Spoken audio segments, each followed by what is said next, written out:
Hi යාළුවනේ මම මේ අද ගෙනහලා තියෙන ඔයාලට මම ඩරාසගේ රුපියල් 1483කට ඕඩර් කරපු සුපිරි ස්මාර්ට් වොච් එකක්.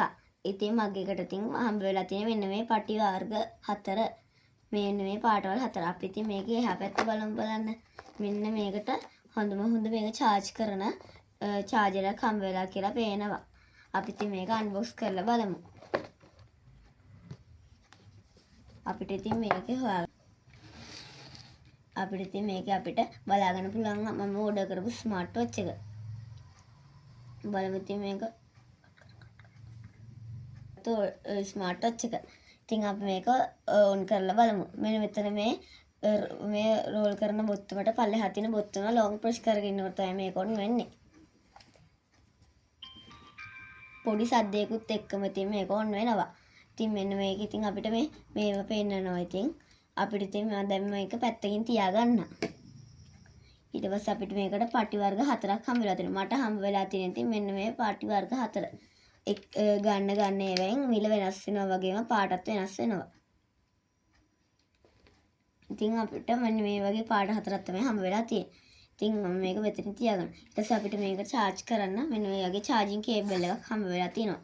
මේක ඉතින් මේ කාන්දමකින් සවිලා වගේ මේක නිකන් ඇලවෙන්න වගේ තමයි තියෙන්නේ. මේක ඉතින් අපිට පුළුවන් පවර් බැංක් එකක් වගේ එකකට හයි කරලා මේක charge කරගන්න.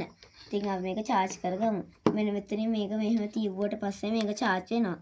ඔයාලට පේන ඇති මේක මේ පෙන්නන වෙලාවත් එක්ක date එකයි charger cable එකේ charger ප්‍රමාණයත් පෙන්නනවා. ඉතින් මම මේ ගෙනාපු ගමම මේකේ පෙන්නනවා charger එක බැහැලා තියෙනවා කියලා. ඉතින් මම මේක ඉතින් එතකන් charger එකට ගහලා තියෙනවා. ඊට පස්සේ මට මේකේ හම්බ වෙලා තියෙන මෙන්න මේකේ පටි 4. මේක නම් ඉතින් චුට්ටක් ඉතින් කැඩෙන්න වගේ තියෙන පටි වර්ගයක්. ඉතින් චුට්ටක් කැඩෙන්න වගේ තමයි ඉතින් තියෙන්නේ. මේක නම් ඉතින් නිකන් රබර් එකක් වගේ හයිය නැති එකක්. මට ඉතින් මේ තැඹිලි පාට එක හම්බ වෙලා තිනවා. මම නම් මේ පටියට ගොඩක් කැමතියි. මේ බලන්න ඒක තැඹිලි පාට මායකට ලස්සන ඒ තැඹිලි පාට එක. මම මේකට ගොඩක් කැමතියි. මෙන්න මේකත් ඉතින් චුට්ටක් ඉතින් අවුල් නෑ. මෙතන හැබැයි මේ හීල් ටික විද ගන්න ඕනේ අපිට ඉතින් මේක හයි කරලා. ඉතින් අපි මේක දැන් ගමුකෝ ස්මාර්ට් වොච් එක. දැන් නම් බැටරි තාම charge වෙලා නැහැ. ඉතින් අපි ඒක තියමු. අපි බලමු මේකට හම්බ වෙලා තියෙන මේක යට තියෙන මේක. අපිට ඉතින් මේකේ පෙන්නලා තියෙන ස්මාර්ට් වොච් එක ගැන මෙන්න මෙතන මේ QR code එකක් තියෙනවා. මෙන්න මේ QR code එක ස්කෑන් කරලා පස්සේ තමයි අපිට ඉතින් මේ ස්මාර්ට් වොච් එක app එකට කනෙක්ට් කරගන්න වෙන්නේ. ඒකට ඉතින් අපිට ස්මාර්ට් වොච් එකට ගිහිල්ලා මේ app එකක් තියෙනවා. අපි ඉතින් මේ කොලේ ඉතින් දැනට පැත්තකින් තියාගමු. ස්මාර්ට් වොච් එකේ ඉතින් අපිට app එකක් හොයාගන්න පුළුවන්. ඒ app එක හොයාගෙන ඉතින් ඒකට ඒ QR code එක මේ ස්කෑන් කරලා app එක ඉතින් download කරගන්න ඕනේ. ඒ app එකට ඉතින් නිකන් මෙන්න මේ වගේ app එකක් තමයි එන්නේ.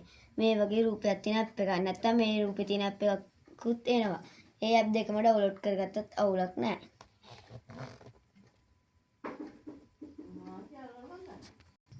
ඉතින් යාළුවනේ ඉතින් මගේ මේ වීඩියෝ එක ඔයාලටත් වැදගත් නම් channel එකට like එකක් දාලා subscribe කරන්න යන්න. comment කරන්න. bye